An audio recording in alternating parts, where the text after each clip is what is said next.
तो आज की क्लास में हम बात करने वाले हैं ईसीजी के बारे में। ईसीजी का पूरा फुल फॉर्म है electrocardiograph.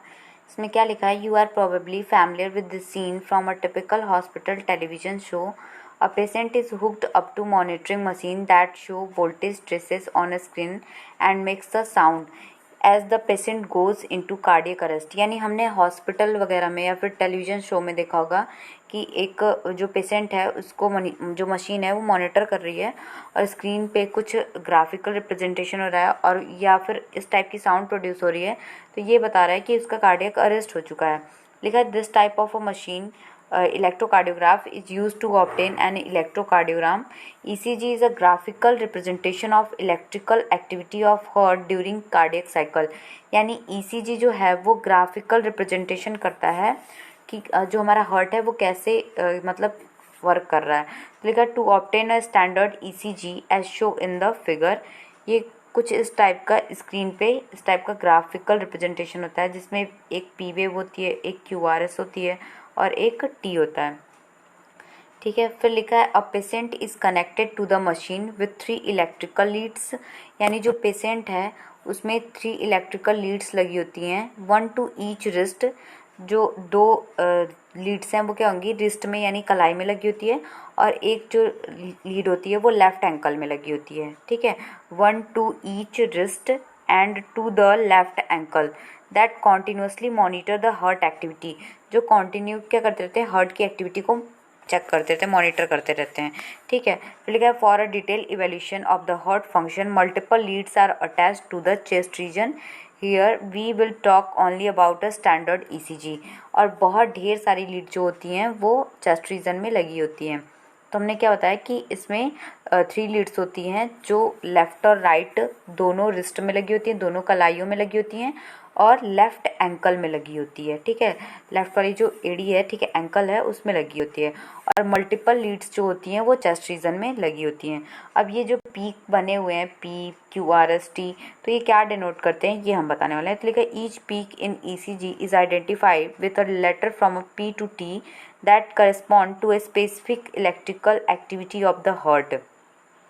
The P wave represent the electrical excitation or depolarization of the atria which leads to the contraction of the both atria. यानी जो ये P वेव है ये क्या बता रहा है कि एट्रिया में कॉन्ट्रैक्शन हो रहा है। और हमने बताया था कि 2 वर्ड आते हैं इसमें, सिस्टोल आता है एक वर्ड और दूसरा वर्ड आता है डायस्टोल। ठीक है, एक होता है सिस्टोल और दूसरा क्या होता है डायस्टोल। तो सिस्टोल से सिस्टोल और से सिकुड़ना, और कॉन्ट्रैक्शन, कॉन्ट्रैक्शन का मतलब क्या होता है, सिकुड़ना। ठीक है, तो कॉन्ट्रैक्शन के लिए हम कौन सा वर्ड यूज़ करते हैं, सिस्टोल वर्ड यूज़ करते हैं। ठीक है, तो यहाँ पे एट्रिया क्या कर रही है, कॉन्ट्रैक्ट कर रही है, तो हम ये बोल सकते हैं कि एट्रिया का क्या हो रहा है, सिस्टोल हो रहा है। ठीक है, ये पी वेव क्या रिप्रेजेंट कर रहा है कि एट्रिया का सिस्टोल हो रहा है, यानी एट्रिया में कॉन्ट्रैक्शन हो रहा है।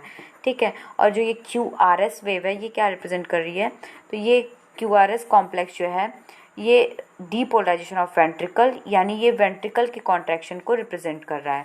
इसमें लिखा भी है the contraction of the both the atria, the QRS complex represent depolarization of the ventricle which initiate the ventricular contraction. The contraction starts shortly after Q and marks the beginning of the systole. ठीक है, यहाँ पे ये बता रहा है कि QRS जो है वो भी क्या बता रहा है कि यहाँ पे सिस्टोल का बिगनिंग यानी सिस्टोल स्टार्ट हो चुका है। और जो ये T वेव है ये क्या रिप्रेजेंट कर रही है, तो ये रीपोलराइजेशन स्टेट रिप्रेजेंट कर रही है। लिखा the end of T wave marks the end of systole. And जो T वेव है ये बता रहा है कि सिस्टोल का क्या हो चुका है, एंड हो चुका है। ठीक है, तो इस तरीके से ये ग्राफिकल रिप्रेजेंटेशन हो गया जिसमें P है, QRS है और T है। P रिप्रेजेंट कर रहा है एट्रियल सिस्टोल को, यानी जब एट्रिया कॉन्ट्रैक्ट करेगी।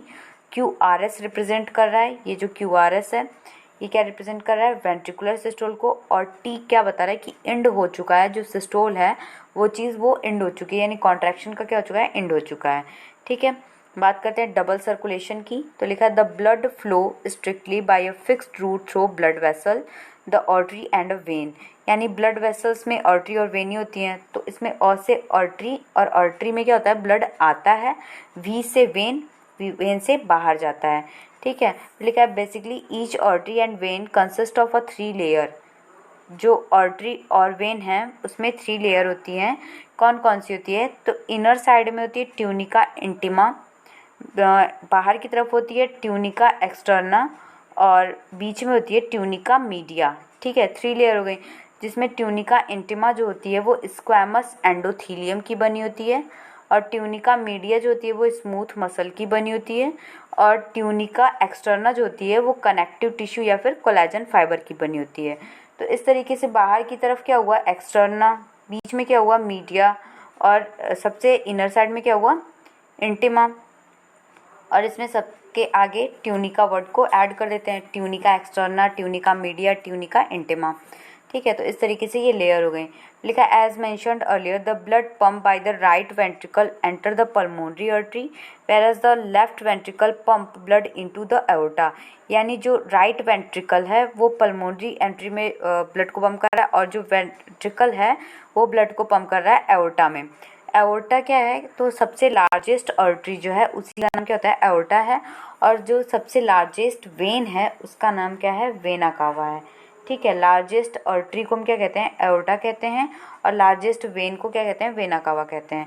ठीक है, the deoxygenated blood pumped into the pulmonary artery is passed on the lungs from where the oxygenated blood, deoxygenated का मतलब क्या हुआ, जो इम्प्योर ब्लड है, ठीक है, वो पल्मोनरी आर्टरी से कहाँ पे, लंग्स में पास हो जा रहा है, और जो ऑक्सीजनेटेड है यानी जो प्योर ब्लड है carried by the pulmonary vein into the left atrium. This pathway constitute the pulmonary circulation, और इस टाइप की सर्कुलेशन को हम क्या कहते हैं, पल्मोनरी सर्कुलेशन कहते हैं। फिर लिखा है the oxygenated blood entering the aorta is carried by a network of arteries, arterioles and capillaries to the tissue from where the deoxygenated blood is collected by a system of venules, vein and vena cava and emptied into the right atrium. This is the systematic circulation, और इस type की circulation को systematic circulation कहते हैं। ठीक है, लिखा the systematic circulation provide nutrient, oxygen and other essential substance to the tissue and takes CO2 and other harmful substance away from for elimination. A unique vascular connection exists between the digestive tract and liver called hepatic portal system. यहाँ पे hepatic word जो है वो किसके लिए आता है, liver के लिए आता है। तो वही चीज़ है, ये क्वेश्चन आ चुका है कि अगर जो वैस्कुलर कनेक्शन है एग्जिस्ट कर रहा है डाइजेस्टिव ट्रैक्ट और लिवर में, तो उसे हम क्या कहेंगे, तो उसे हम क्या कहते हैं, hepatic portal system. The hepatic portal vein carry blood from intestine to the liver. जो हिपैटिक पोर्टल वेन है वो ब्लड को कहाँ से ले रही है, वो इंटेस्टाइन से ले रही है। ठीक है, from intestine to the liver before it is delivered to the systematic circulation. A special coronary system of blood vessel is present in our body exclusively for the circulation of blood to and from the cardiac musculature. अब ये एक तरीके का circulation का diagram बना हुआ है pulmonary artery और पल्मोनरी वेन का। इसमें देखिए सारी आर्टरी जो होती है वो ऑक्सीजनेटेड यानी प्योर ब्लड को कैरी करती है, और जो सारी वेन होती हैं वो इम्प्योर ब्लड को कलेक्ट करती है। ठीक है, लेकिन जो पल्मोनरी आर्टरी होती है वो इम्प्योर को कलेक्ट करती है, पल्मोनरी वेन जो होती है वो प्योर को कलेक्ट करती है। हमने क्या कहा कि आर्टरी जो है वो ऑक्सीजनेटेड यानी प्योर ब्लड को कलेक्ट करती है, वेन जो होती है इम्प्योर को, बट पल्मोनरी आर्टरी क्या होती है, इम्प्योर को कलेक्ट करती है, अपोजिट होता है, और पल्मोनरी वेन क्या करता है, वो प्योर को कलेक्ट करता है। इसमें बात करें ल्यूमेन की, तो ल्यूमेन से भी क्वेश्चन आ चुका है कि आर्टरी और वेन में किसका ल्यूमेन बड़ा होता है।